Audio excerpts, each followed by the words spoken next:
Look into his eyes and tell him कि मुठ मारना गलत है। कभी वजाइना देखी है माँ से निकलने के बाद लवड़े?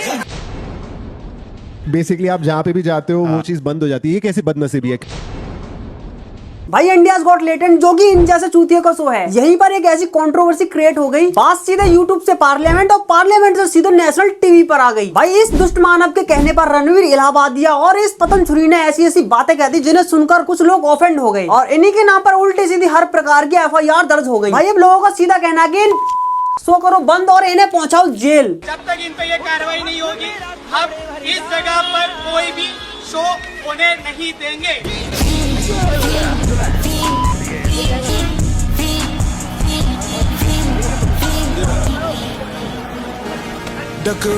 अब भाई डायरेक्ट मुद्दे पर आते हैं और वो चीज दिखाते हैं जिस पर इतनी बड़ी कंट्रोवर्सी क्रिएट हुई है।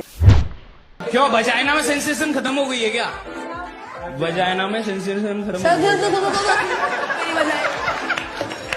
कभी वजाइना देखी है माँ से निकलने के बाद लवड़े? भाई इस प्रकार की कॉमेडी को बोलते हैं डार्क कॉमेडी। मतलब कि साफ शब्दों में कहा जाए कि इस प्रकार की कॉमेडी करने के लिए तुम्हारी गांड में ये मोटा गूदा होना चाहिए। क्या सोच है रे तेरी? मतलब कि भाई इसे करने के लिए तुम्हें गलीचों का गलीज महान गलीज बनना पड़ेगा। और बता दूं कि सोशल मीडिया की हर वेबसाइट जैसे कि यूट्यूब, फेसबुक, इंस्टाग्राम, इन सभी पर आजकल यही ट्रेंड चल रहा है। भाई जो जितना ज्यादा गलीज बनेगा वो उतना ही ज्यादा फेमस होगा। लेकिन कभी कभार गलीजपन के चक्कर में कुछ ऐसी भी चीज हो जाती है जो तुम्हारा करियर और गांड दोनों फाड़ सकती है। अगर आपको कोई बोले 1 करोड़ रुपए में रणवीर भाई का है तो आप कौन सी पोजीशन में चूसेंगे? मेरा नहीं, दीपक कलाल। उसके लिए तो ज्यादा देने पड़ेंगे थोड़े। 2 करोड़ इन कैश। रणवीर भाई बड़ा मोटा कैश बता रहे हो चुसवाने के लिए। मैं कह रहा था कि वो 2-3 करोड़ रुपए हैं उनको बचा कर रख लो, हो सकता है तुम्हारी पॉजिटिव PR के लिए काम आए। इसलिए बुरा लग रहा है क्योंकि ये सब काम बंद हो गया। मैं I just feel dam guilty. पूरी टीम को इससे एक्सपोज कर दिया और मेरी वजह से पूरा काम बंद हो गया। भाई अगर 2 करोड़ अगर 2 मिनट में मिल रहे हैं तो बहुत बड़ी बात है। किसका मन नहीं पिघलेगा हाँ बोलने के लिए? Watch your parents have sex every day for the rest of your life, or would you join in once and stop it forever? अब बहुत से लोग पूछ रहे हैं कि भाई ये वाला सवाल रणवीर इलाहाबादिया ने पूछा कैसे। मैं बताता हूँ कैसे पूछा। भाई हर बार रणवीर इलाहाबादिया अपने पॉडकास्ट में बैठाकर लोगों को बार बार बोर कर देते हैं, तो सोचा इस बार थोड़ा सा कूल बन के सभी का मूड बना देता हूँ। अब इसको क्या पता था कि कूल बनने के चक्कर में ये फूल इसी के गान में घुस जाएगा।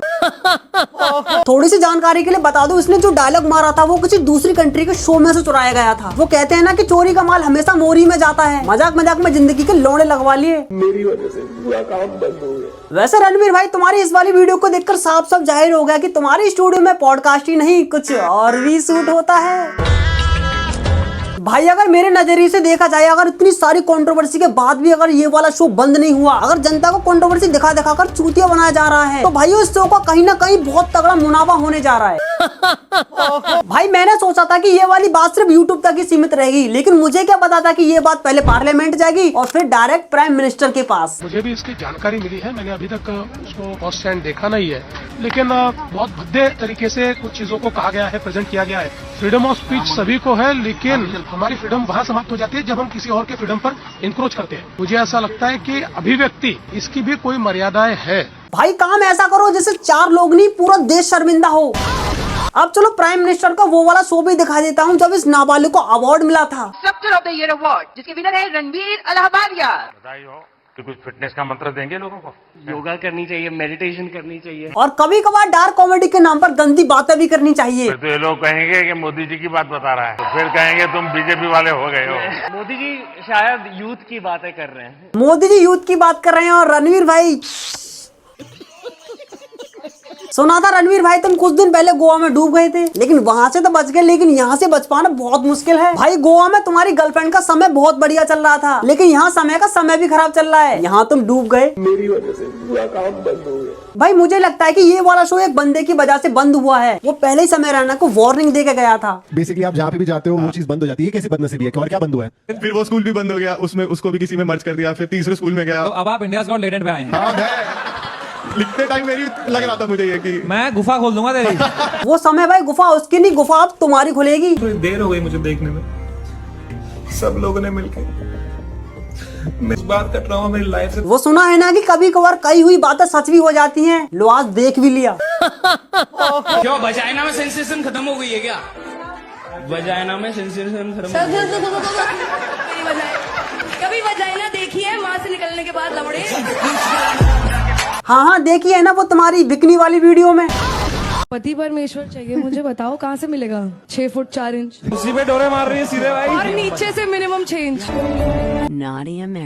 तो ये है आज की जनरेशन। अबे तुझे ऐसा खुला हुआ सांड कहीं से मिल भी गया तो तेरी जुआ केसरी 6 इंच बाहर आ जाएगी। मुझे लगता था मैं ब्रेकअप के बारे में ज्यादा रंडी होना करती हूँ, फिर मैं आशीष भाई से मिली। मेरे ना 15 साल में 3 रिलेशन रहे, 3 साल में 15 नहीं। सो अब समझ में आया कि 2 साल से आशीष भाई की वीडियोस क्यों नहीं आ रही थी, इसीलिए तो तुम्हारा ब्रेकअप हुआ। बाकी दोस्तों वीडियो इधर ही खत्म करते हैं। आप लोगों का इस शो की कंट्रोवर्सी के बारे में क्या ख्याल है कमेंट सेक्शन में जरूर बताना, और वीडियो अच्छी लगे तो लाइक करके चैनल को अभी सब्सक्राइब कर लेना, और लॉन्ग वीडियो देखने के लिए लिंक पर क्लिक कर सकते हो।